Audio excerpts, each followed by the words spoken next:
Chapter NCERT English of class 7 quality. Quality यानी गुण, किसी चीज़ का गुण को क्वालिटी, बेस्ट क्वालिटी, अच्छी क्वालिटी की चीज़, क्वालिटी यानी गुण। I knew him from the days of my extreme youth. मैं जानता था, यानी ऑथर जानते थे, हिम उन्हें, from the days of my extreme youth, उन दिनों से, माई एक्सट्रीम यूथ, मेरे एकदम बचपन के दिनों से मैं जानता था। बिकॉज, क्योंकि he made my father's boots, क्योंकि उन्होंने बनाया था या बनाते थे माई फादर्स बूट, मेरे पापा के जूते। इसीलिए वो अपने बचपन से जानते थे। ही lived with his Elder brother in his shop. वो अपने एल्डर ब्रदर यानी बड़े भाई के साथ रहते थे उनके दुकान पे, his shop, which was in a small by street in a fashionable part of London, जो कि अवस्थित था, which was जो कि था, in a small by street यानी छोटी गली वाली रास्ता, मतलब छोटा रास्ता, in a fashionable part यानी सजा गुजा हुआ हिस्सा, मतलब जहाँ पर दुकानें लगती है, सजी गुजी होती है, लाइट वाइट जलती है, fashionable part of London, London का एक बहुत ही सजा गुजा फैशनेबल पार्ट की एक स्ट्रीट पे था उनका दुकान। The shop had a certain quite distinction, और ये जो दुकान थी एक निश्चित डिस्टिंक्शन थी, मतलब थोड़ा ख़ास वजह से ये प्रसिद्ध था, मतलब जाना माना था। There was no sign upon it other than the name of Gessler brothers. तो इसमें और कोई साइन नहीं था, मतलब कोई डिज़ाइन, नक्शा वक्शा, निशान विशान कुछ भी नहीं था, सिवाय ये लिखा हुआ था कि गेजलर ब्रदर्स, मतलब वो दो भाई गेजलर ब्रदर्स के नाम से वो दुकान था। And in the window a few pairs of boots, और खिड़की पर क्या थे, फ्यू पेयर्स, कुछ जोड़े, पेयर्स यानी जोड़े, कुछ जोड़े जूते लेकर रखे हुए थे। He made only what was ordered, वो बनाते थे ओनली व्हाट वाज ऑर्डर्ड, जो ऑर्डर दी जाती थी, ऑर्डर किया जाता था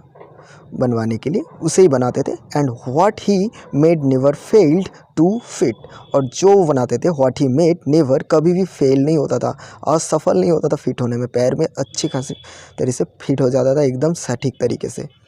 वो कभी भी चूकते नहीं थे। To make boots such boots as he made seemed to me then and still seems to me mysterious and wonderful। जो जूते, टू मेक बूट्स, जूते बनाने के लिए, सच बूट्स, उस तरह के बूट, एज ही मेड, जैसे कि वो बनाते थे, सीम टू मी देन, तब, and still seem to me mysterious, मतलब तब और अभी भी मुझे मिस्टेरियस यानी रहस्यमय लगते थे। कैसे बना लेते थे ऐसे, मिस्टेरियस लगता था। एंड वंडरफुल, और कमाल के, चमत्कारी लगता था। आई रिमेंबर वेल माई शे remarks one day while stretching out to him my youthful foot, isn't it awful hard to do, Mr. Gessler? I remember well my share remark, मेरी जो मतलब शर्मनाक कोई टिप्पणी होती, शे रिमार्क्स, मतलब मतलब ऐसी टिप्पणी कर बैठे थे, मतलब बोल जाते हैं जो बाद में लगता है क्यों बोला मैंने, ऐसी एक शे रिमार्क्स में से है। वन डे while, एक दिन जब, while stretching out him, जब हिम माई यूथफुल फुट, मेरे यूथफुल यानी जवान पैर मान सकते, मतलब कम उम्र थी उनकी, तो अपनी पैर को जब वो स्ट्रेचिंग कर रहे थे, मतलब आगे बढ़ाते हुए, नाप देने के लिए आगे बढ़ाते हुए, isn't it awfully hard to do, mister Gessler? क्या ये ऑफुली हार्ड नहीं है, मतलब भयंकर कठिन नहीं है करना, to do, mister Gessler? And his answer, और उनका जवाब, giving with a sudden smile, अचानक से थोड़ा सडन स्माइल देते हुए, from out of his redness of his beard, उसकी जो, उनकी जो बेयर यानी दाढ़ी थी, वो रेडनेस बेयर के बीच में से थोड़ा हंसी देते हुए कहते हैं, it is an art, it is an art, ये actually it is an art है, said with a German accent. जब जर्मन एक्सेंट में कहा जाता है तो इट इज़ एन आर्ट, मतलब ये एक कला है। वो क्या कहते हैं कि अरे नहीं,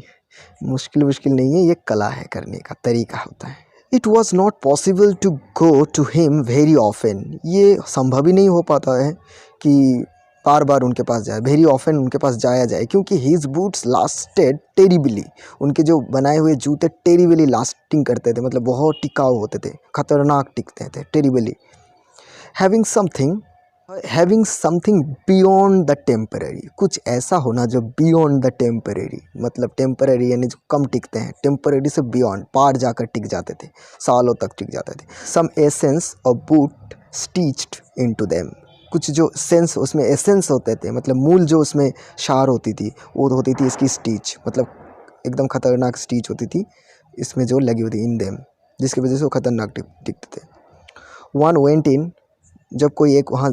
गया होता है, not as in to most shops, वो ऐसा नहीं होता, नॉट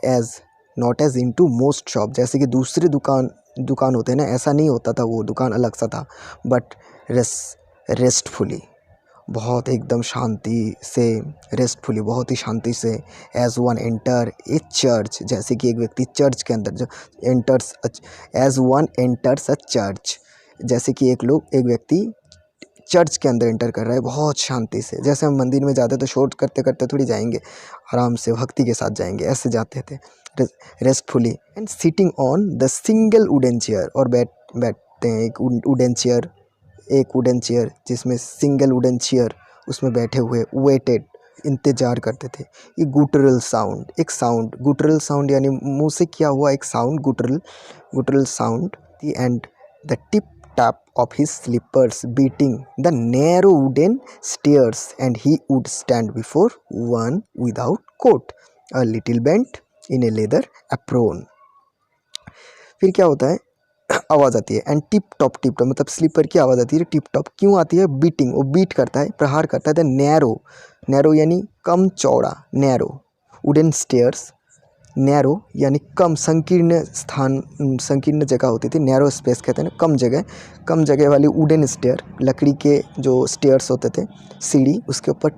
बीट होता था, प्रहार होता था उनके चप्पल का, और आवाज़ आता था tip tap stairs, and he would stand before one without coat, और वो एक व्यक्ति जो आपके सामने खड़े होते हैं बिना कोट के। ए लिटिल बेंट, थोड़ा सा झुके हुए, इन लेदर अप्रोन, और उनके वो अप्रोन पहने होते हैं लेदर का। अब ये पहने हुए हैं अप्रोन, जो रसोई में शेफ होते हैं वो सफ़ेद कलर के अप्रोन पहनते हैं, ये अप्रोन पहना हुआ है, लेकिन ये लेदर का अप्रोन पहना हुआ है इन्होंने। विथ स्लीव्स टर्न्ड बैक, और उनकी जो स्लीव्स होती थी, स्लीव्स यानी कि स्लीव्स को उसने यहाँ हाथ के ऊपर तक, इस शर्ट की स्लीव्स को इसने हाथ के ऊपर तक उठा रखा है, स्लीव्स को चढ़ा रखा है ऊपर की तरफ। ब्लिंकिंग, पल के झपकाते, ब्लिंकिंग यानी पल के झपकाना। एज इफ, जैसे कि वो एज इफ वेकेंट, जैसे कि उठे हैं फ्रॉम सम ड्रीम, किससे उठे हैं, सम ड्रीम, ड्रीम यानी सपने से उठे हो। बूट ऑफ बूट्स मतलब जूतों के सपनों से उठे हो, जूते के सपने देख रहे थे। एंड आई वुड से, और मैं कहता था, हाउ डू यू डू, कैसे हैं mister Gessler, could you make me a pair of Russian leather boots, क्या आप मुझे एक रशियन लेदर बूट बना के दे सकते हैं। विदाउट ए वर्ड, एक शब्द भी ना कहते हुए, ही वुड लीव मी रिट्रीइंग व्हेंस ही केम, वो मुझे छोड़ के चले जाते हैं, और जब तक वो आते हैं, और into the other portion of the, कहाँ से, द अदर पोर्शन, दूसरे हिस्से से, ऑफ द शॉप, दुकान के दूसरे हिस्से पे वो गए होते हैं किसी काम के लिए, और वहाँ से जब तक आते हैं, एंड आई वुड कंटिन्यू, तब तक मैं जारी रखता हूँ, to rest in the wooden chair में आराम करना, इनहेलिंग द इंसेन, और सूंघना, इनहेलिंग यानी सूंघना, द इंसेन, वो जो खुशबू होती है इंसेन, ऑफ हिज ट्रेड्स, उसकी चमड़ी की जो ट्रेड, यहाँ जूते की दुकान में क्या ट्रेड रहेगा, चमड़ी वमड़ी, उस चमड़ी वमड़ी की जो खुशबू आती थी, उसकी ट्रेड की, उसकी बनाई चीज़ों की जो गंध आती थी या सुगंध आती थी, वो इनहेल करते रहते हैं तब। सून ही वुड कम बैक, और जल्दी वो आ जाते थे, holding in his hand a piece of gold brown leather, हाथ में एक गोल्ड ब्राउन लेदर पकड़े हुए थे, with eyes fixed on it, और वो हाथ में जो लेदर रहती थी उनके, उसमें उनका आंखें फिक्स रहता था, और वो क्या कहते थे, ही वुड रिमार्क, वो उसमें एकदम ध्यानपूर्वक देखते थे और कहते थे, व्हाट ए ब्यूटीफुल बीज। अब देखो, व्हाट ए ब्यूटीफुल बीज यानी व्हाट ए ब्यूटीफुल पीस, यहाँ पर लिखा हुआ है, व्हाट ए ब्यूटीफुल पीस, क्या सुंदर चमड़ी का टुकड़ा है, ऐसा बोलते हैं। When I too had admired it, when I too had admired it, जब मैं भी कर देता था, मतलब बोल देता, हाँ बहुत अच्छा है, he would speak again, तब वो दोबारा बोलते थे, when would you want them, when do you wanted them, मतलब when do you want them, कब चाहिए आपको?